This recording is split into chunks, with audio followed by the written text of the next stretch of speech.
Rework by Jason Fried and David Heinemeier Hansson. Rework dismantles the myths of traditional business wisdom and teaches you how to build a resilient, modern enterprise by questioning norms, eliminating waste, and focusing on what truly matters. It rejects the glorification of overwork, the obsession with growth for its own sake, and the need to conform to outdated business practices.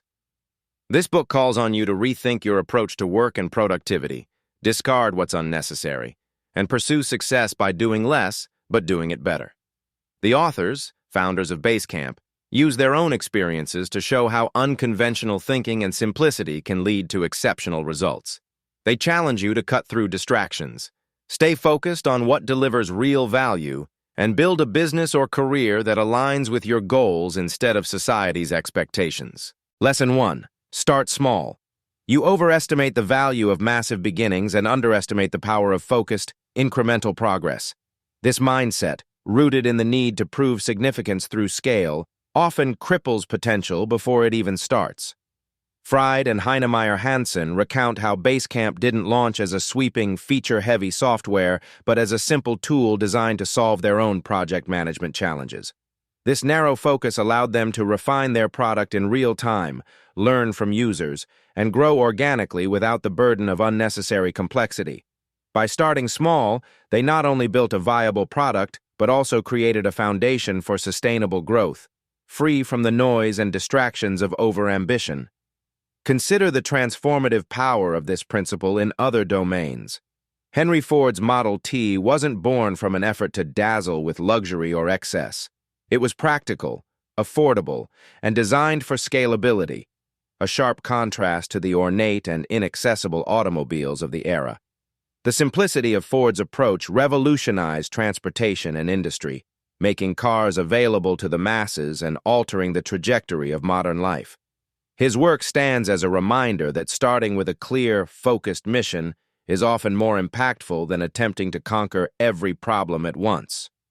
This principle finds echoes in the realm of art and storytelling as well.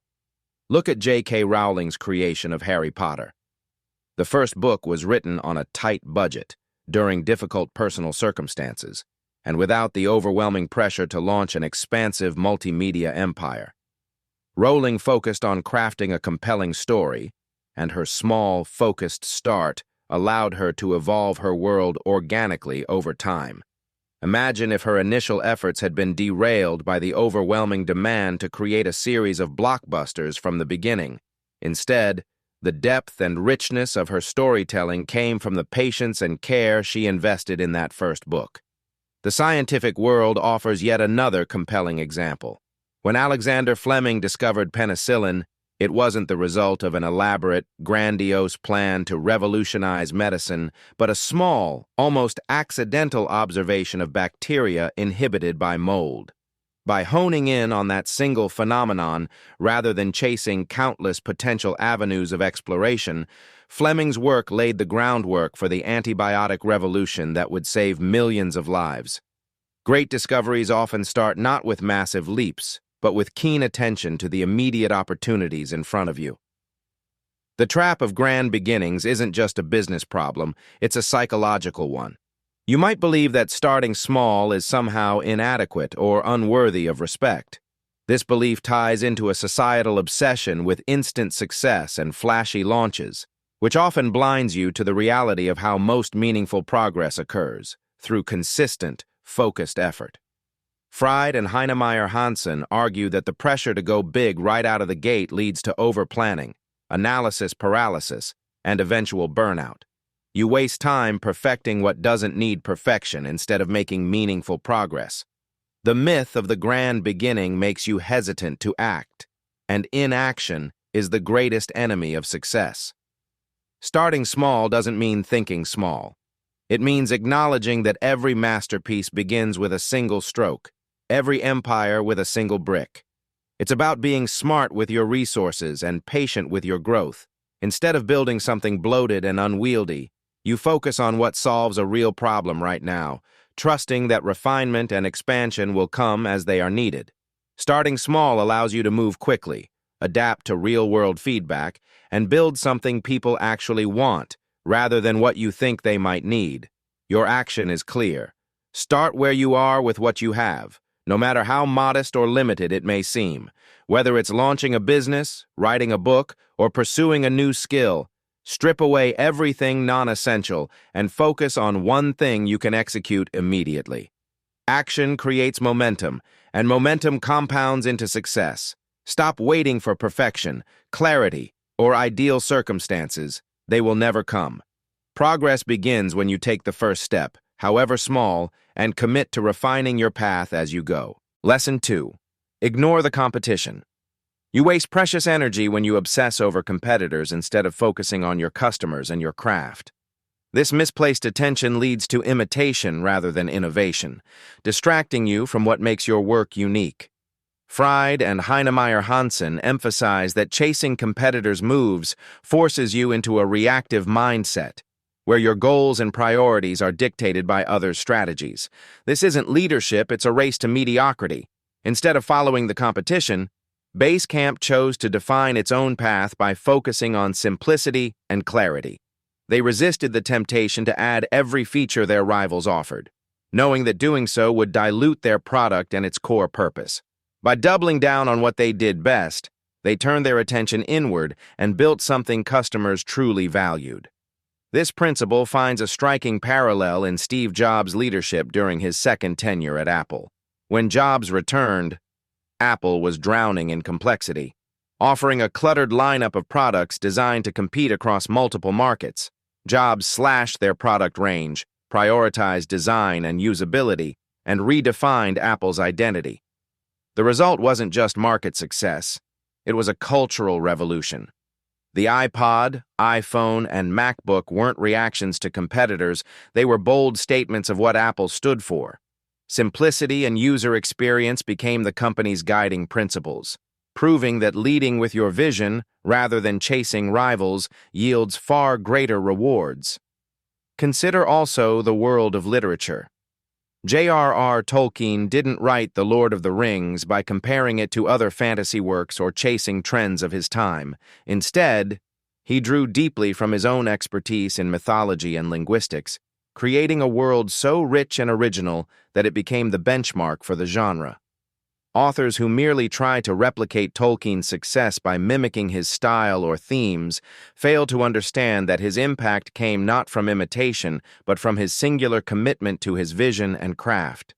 Similarly, your success lies not in following what others are doing, but in creating something only you can offer. In business and beyond, focusing on competitors fosters a culture of fear and insecurity. You start to view every new feature they launch, every price adjustment, and every marketing campaign as a threat. This reactionary mindset forces you to dilute your focus, trying to do everything they do, only slightly better or cheaper. The result? You spread yourself thin, lose your unique identity, and end up competing on their terms instead of your own. Imagine a chef who spends all their time tasting and replicating other restaurants' dishes rather than perfecting their own recipes. They might manage to stay afloat, but they'll never create anything memorable. Psychologically, this competitive fixation creates anxiety and undermines creativity. Studies on performance psychology show that people perform worse when they focus on external benchmarks rather than internal goals.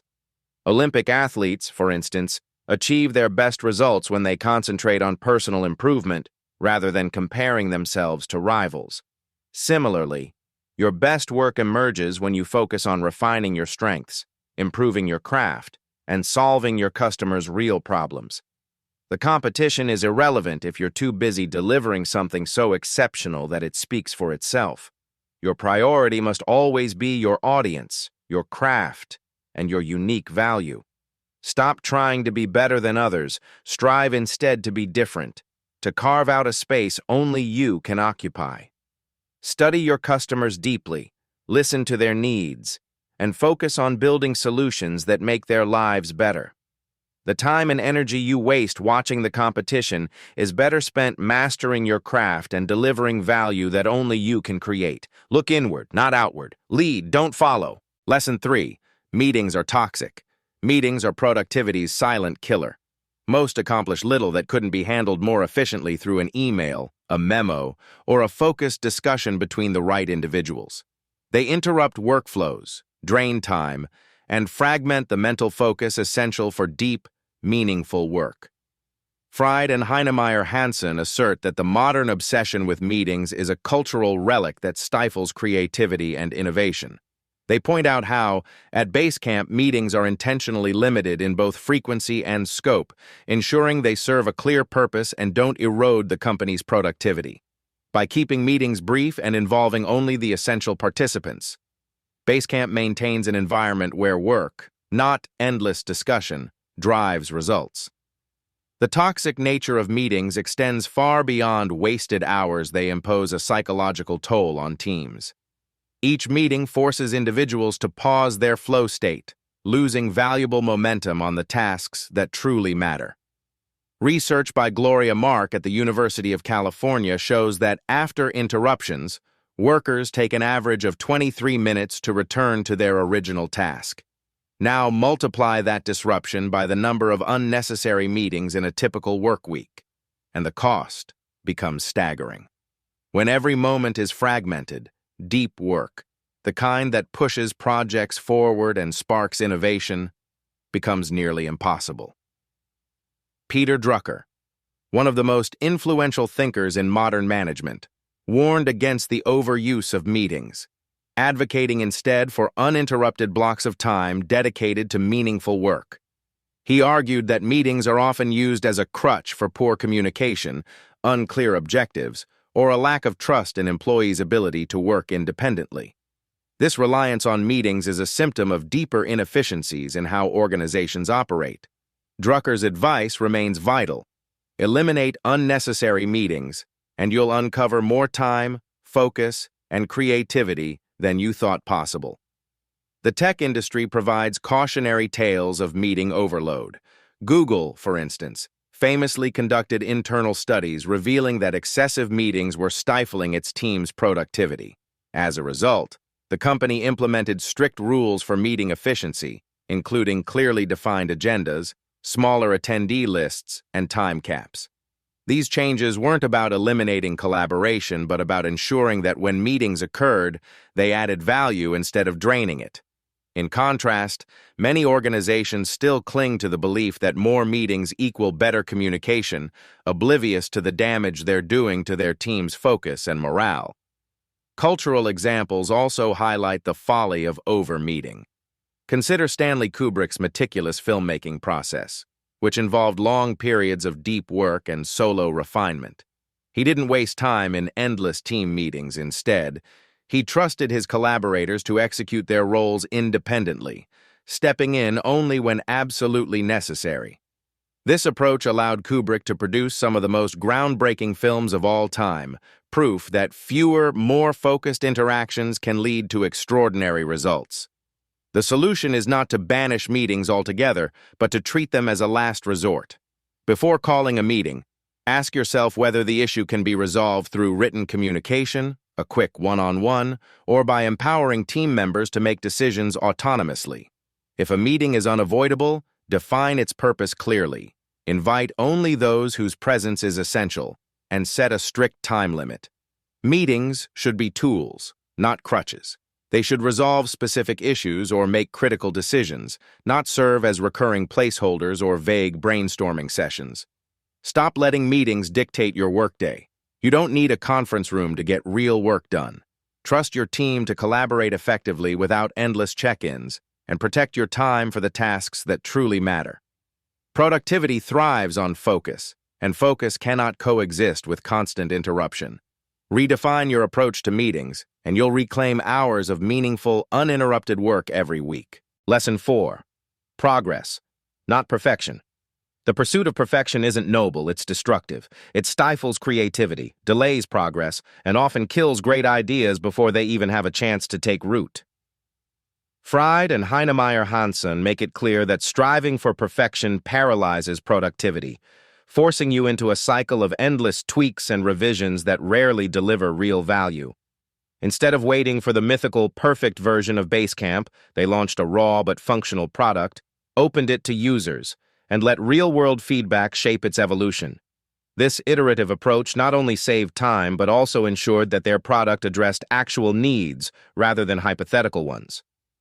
Consider Thomas Edison's development of the phonograph. Edison didn't wait to unveil a flawless invention. He released a rudimentary version to the public, observed how it was used, and continually refined it. His philosophy of rapid iteration and real-world testing drove the success of not just the phonograph but countless other inventions. Edison famously said, "I have not failed. I've just found 10,000 ways that won't work," underscoring the value of learning through action rather than waiting for perfection. Progress, not perfection, enabled him to make history. In contrast, the obsession with perfection can lead to paralysis. This is evident in the phenomenon of development hell in the entertainment industry, where films and projects languish for years as creators obsess over every detail, never confident enough to move forward. The result is often a bloated, incoherent product, or worse, a project that never sees the light of day.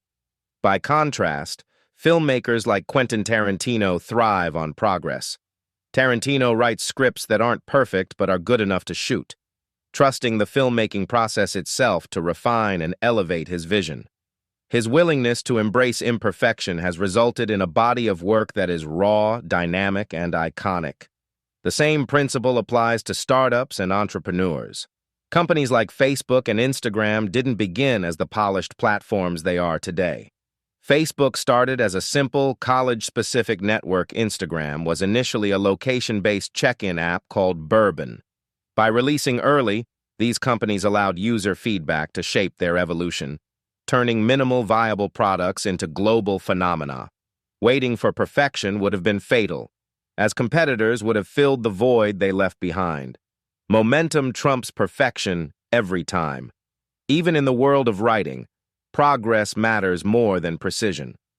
Best-selling authors like Anne Lamott advocate for producing what she calls shitty first drafts, emphasizing the importance of getting words on the page over perfecting them in the first go.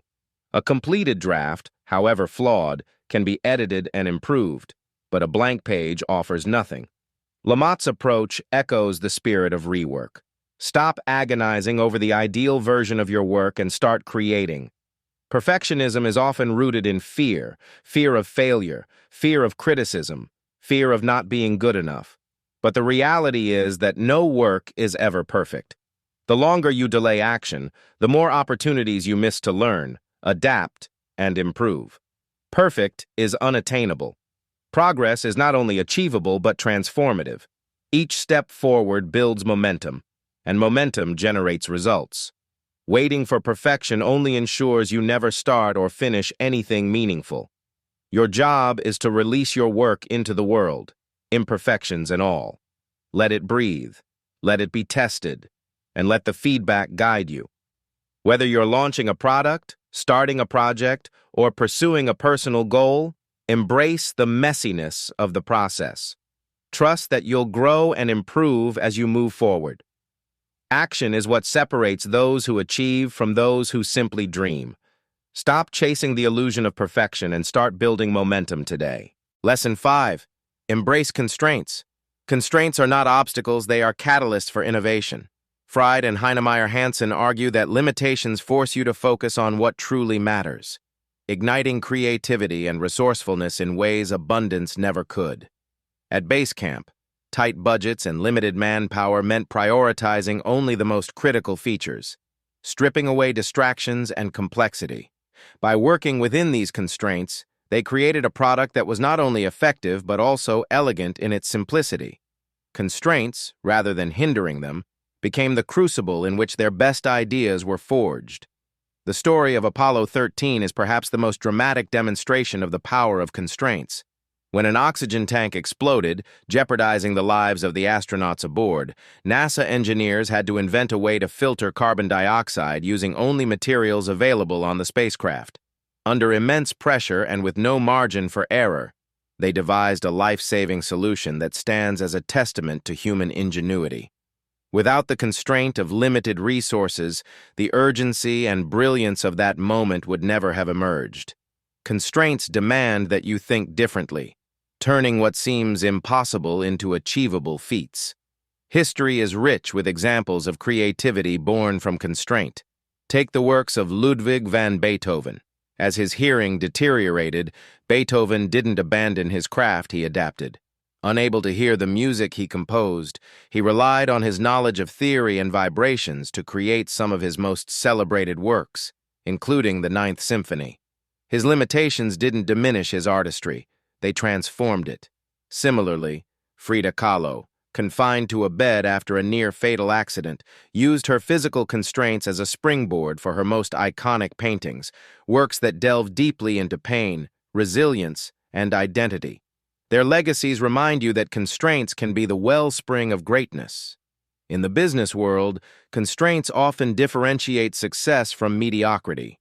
Take Southwest Airlines, which thrived by embracing cost constraints. While other airlines tried to offer expansive services, Southwest doubled down on simplicity: no assigned seating, no first-class cabins, and limited routes. By focusing on efficiency and affordability, they built a model that redefined the airline industry. Their constraints became their competitive advantage, allowing them to provide consistent value where others faltered. Contrast this with companies that fall into the trap of excess, assuming more resources mean better outcomes. The collapse of Quibi, a well-funded streaming service, is a cautionary tale. Despite having nearly $2 billion in funding, the company's bloated approach and lack of focus led to its failure within 6 months. Abundance can breed complacency, scattering attention and resources, while constraints force you to sharpen your priorities and deliver results. Psychologically, constraints also combat one of your greatest enemies, the paradox of choice. When faced with too many options, you become paralyzed, unable to make decisions or commit to a course of action. Constraints liberate you from this paralysis by narrowing your focus. They strip away distractions, channeling your energy into solving problems with clarity and precision. Creativity thrives not in endless possibility, but in the challenge of making the best of what you have. Instead of resisting limitations, embrace them as opportunities to refine your work, sharpen your thinking, and drive progress. Ask yourself what truly matters when resources are scarce. What would you prioritize if you had only half the time, half the budget, or half the team? Constraints clarify what is essential and cut away the extraneous. They teach you to execute effectively, innovate relentlessly, and deliver value with precision. Stop wishing for more time, money, or tools. Constraints are blessings in disguise, pushing you to think beyond conventional solutions and achieve more with less. Master the art of doing great work within limits, and you'll discover that creativity and resourcefulness are your most powerful assets. Constraints don't block progress, they make it possible. Lesson 6. Say no. Every yes you give comes at a cost. Time, energy, and focus are finite resources, and the more you dilute them by saying yes to distractions, the further you drift from your core mission. Fried and Heinemeier Hansson argue that saying no is not about rejecting opportunity, it's about fiercely protecting what matters most. At base camp, this philosophy guided their decision to avoid feature bloat, even when customers requested it. By refusing to chase every demand or trend, they maintained clarity of purpose, allowing their product to remain simple, functional, and true to its original vision. Warren Buffett, one of the most successful investors in history, exemplifies the power of saying no. He has famously stated that the difference between successful people and very successful people is that the latter say no to almost everything. Buffett doesn't spread himself thin by chasing every deal or diversifying indiscriminately. He focuses on a handful of investments that align with his principles and long-term vision. This disciplined approach has allowed him to compound his efforts in ways that would have been impossible if he had scattered his attention. Like Buffett, you must recognize that every yes you offer steals time and energy from the work that truly matters. In literature, the importance of saying no is beautifully illustrated in J.R.R. Tolkien's refusal to write sequels or spin-offs that didn't serve his artistic integrity. After the success of The Hobbit and The Lord of the Rings, publishers pushed him to write more stories set in Middle-earth, but Tolkien resisted, knowing he would compromise the depth and authenticity of his work. His commitment to his vision ensured that his creations remained timeless and untainted by commercial pressures.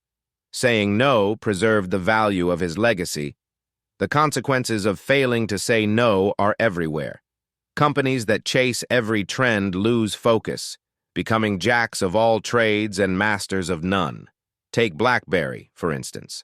Once a leader in mobile innovation, it spread itself too thin trying to compete in areas where it lacked expertise, by saying yes to features and markets that didn't align with its core strengths. BlackBerry diluted its brand and ultimately lost its edge. In contrast, Apple under Steve Jobs ruthlessly said no to distractions, narrowing its focus to a handful of transformative products. That clarity of purpose propelled Apple to unprecedented success. Saying no isn't just about external demands, it's about conquering internal battles as well. The fear of missing out, the desire to please others, and the instinct to prove your worth can all drive you to overcommit. But every yes born from fear or guilt leads to regret. When you fail to prioritize, you end up overwhelmed, stretched thin, and unable to give your best to anything. By learning to say no to what doesn't serve your mission, you free yourself to focus on what truly matters. You create the space and energy necessary for deep, meaningful work. Consider the story of the Wright brothers, who invented the airplane not because they had more resources than their rivals, but because they said no to distractions. While others pursued government funding and public acclaim, the Wright brothers focused solely on solving the technical challenges of flight. Their ability to prioritize and reject outside noise allowed them to succeed where others failed. Saying no gave them the freedom to innovate without compromise. To master the art of saying no, start by defining your mission and priorities with absolute clarity. Once you know what truly matters, evaluate every opportunity through that lens. Ask yourself, does this align with my core goals? Will this contribute to the work that matters most? If the answer is no, then your response must be no as well. Saying no isn't selfish, it's strategic. It protects your time, focus, and energy for what truly deserves them. Value your time as your most precious asset. Every no you say is a declaration of what you stand for and a commitment to your purpose. The courage to say no opens doors to the work that defines your legacy. Never be afraid to say no to what distracts you, so you can say yes to what moves you forward. Lesson 7. Build an audience. Your customers don't appear magically, you earn them by delivering consistent value, building trust, and creating meaningful connections. Fried and Heinemeier Hansson stress that an audience is not a passive group waiting for your product. It's a community you actively cultivate through generosity, expertise, and authenticity. Before Basecamp became a well-known name, the authors built trust by openly sharing their knowledge, insights, and unconventional ideas. They didn't begin by selling, they began by giving, creating a foundation of credibility and goodwill that made their audience receptive when it was time to introduce a product. This approach reflects Seth Godin's concept of permission marketing, which emphasizes earning the privilege to communicate with your audience rather than forcing your message upon them. Traditional advertising relies on interruption, demanding attention without offering value up front. Permission marketing flips the script by providing education, inspiration, or entertainment first, building trust over time. When you focus on enriching your audience's lives, they not only welcome your message but actively seek it out, forming a relationship that leads to enduring loyalty. The strategy of building an audience before promoting a product has been employed across industries. Consider the meteoric rise of Patagonia, a company that earned its audience through its outspoken commitment to environmental causes. Long before selling jackets, Patagonia positioned itself as an advocate for sustainability, providing educational resources, sponsoring environmental campaigns, and taking bold stands on issues. This authenticity created a loyal audience that didn't just buy products, they believed in the brand's mission. By putting values and education first, Patagonia turned its audience into ambassadors, spreading its message organically. Contrast this with companies that treat their audience as an afterthought, relying solely on marketing dollars to drive attention. These companies may see short-term gains, but fail to build lasting connections. Customers become transaction-focused, moving on to the next flashy competitor without hesitation. Building an audience isn't about quick wins. It's about creating a foundation that sustains your work over the long haul. The importance of building an audience isn't limited to businesses. Artists, writers, and creators of all kinds thrive when they cultivate a following through authenticity and generosity. Look at Amanda Palmer, a musician who embraced direct engagement with her fans. By sharing her journey, interacting openly on social media, and even asking for support directly, she built a community that crowdfunded her projects, bypassing traditional gatekeepers. Her audience wasn't a passive group, it was an active, invested community. Palmer's success underscores the principle that the relationship with your audience is as valuable as the work itself. Building an audience is not about scale, it's about depth. Kevin Kelly's concept of 1,000 true fans argues that success doesn't require millions of customers, only a core group of deeply loyal supporters who believe in your work and advocate for you. These are the people who will buy your products, recommend you to others, and stick with you through ups and downs. You don't need a viral hit, you need trust, built consistently over time. To build an audience, you must start now, no matter how small your platform or how far off your goals seem. Share your expertise, your journey, and your passion. Write blog posts, record videos, engage in meaningful conversations online or in person. Whatever medium suits you best. Be authentic, consistent, and focused on providing real value. The audience you cultivate will not only drive your future success, but also shape and improve your work, offering feedback, inspiration, and opportunities you couldn't have anticipated. Your audience isn't just customers, they're collaborators in your journey. Treat them with respect, engage with them openly, and give them something worth believing in. Start creating content and sharing your insights today, even if you feel unprepared. The relationships you build now will define your success tomorrow. Build your audience not as a marketing tactic, but as a natural extension of your work and purpose. Conclusion. Rework teaches you to break free from traditional ideas of work and success, replacing them with a simpler, more intentional approach. By starting small, focusing on value, and embracing constraints, you create something that truly matters without losing your sanity or freedom. The lessons extend beyond business, they apply to how you approach life, decisions, and challenges. Pair this with books like The Lean Startup by Eric Ries for insights on rapid iteration and Deep Work by Cal Newport for strategies to focus deeply on what matters. Remember, success doesn't come from doing everything. It comes from doing the right things with conviction and purpose. The end.